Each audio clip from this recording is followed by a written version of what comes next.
আসসালামু আলাইকুম এভরিওয়ান। আজকে রান্না করব বেলে মাছ আর পার্শে মাছের পাতলা ঝোল। আপনি পার্শে মাছ সবটুকুই বা বেলে মাছ যেটা দিয়ে রান্না করেন এভাবে হাতে মেখে রান্না করলে খুবই মজার লাগে।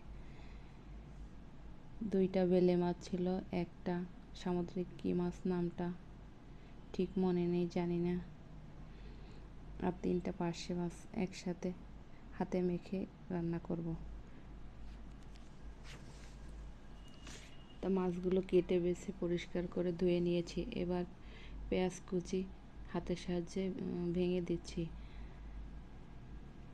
সামান্য পেঁয়াজ কুচি দিয়ে। এরপর পেঁয়াজ বাটাও ব্যবহার করব, 1 চা চামচের মতো পেঁয়াজ বাটা ব্যবহার করলাম। মাছ যেহেতু কম, এজন্য অল্প মশলাই ব্যবহার করব, আর অনেক বেশি মশলা ব্যবহার করব না।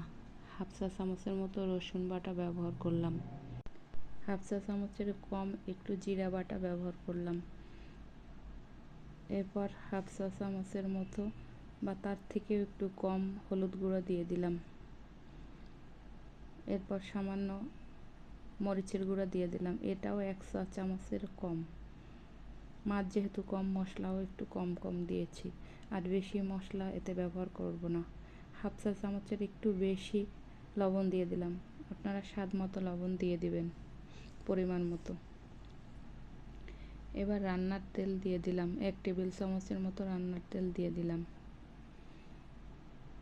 এই সমস্ত গুঁড়া মশলাগুলো আর ফ্রোজেন মশলাটুকু একসাথে মাছের সাথে মেখে নেব। ফ্রোজেন মশলাগুলো একটু হাতের সাহায্যে ভেঙে নিচ্ছি,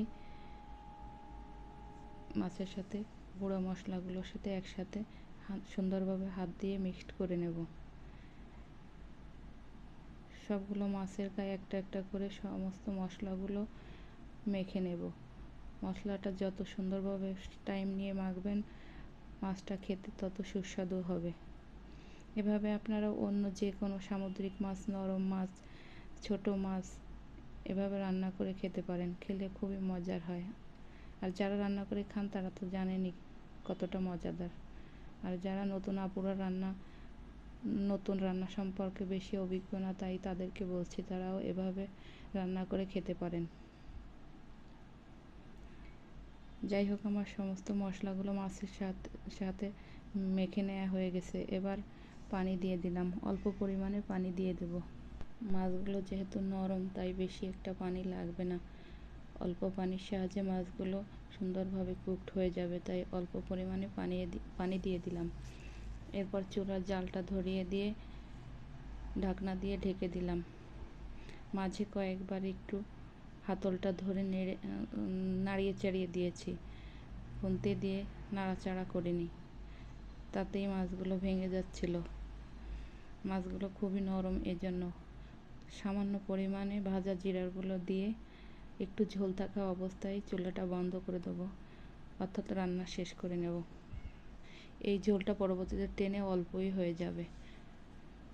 ঢাকনা দিয়ে ঢেকে দিলাম, দেখেন ঝোলটা টেনে কতটা কমে এসছে। এবার নামিয়ে পরিবেশন করে নেব। আর এই তরকারিটা খেতে দারুণ মজা হয়েছিল, আলহামদুলিল্লাহ। এভাবে যে কোনো নরম মাছ, সামুদ্রিক মাছ, বেলে মাছ, পার্শে মাছ আপনারা রান্না করে খেতে পারেন, দারুণ মজা হয়।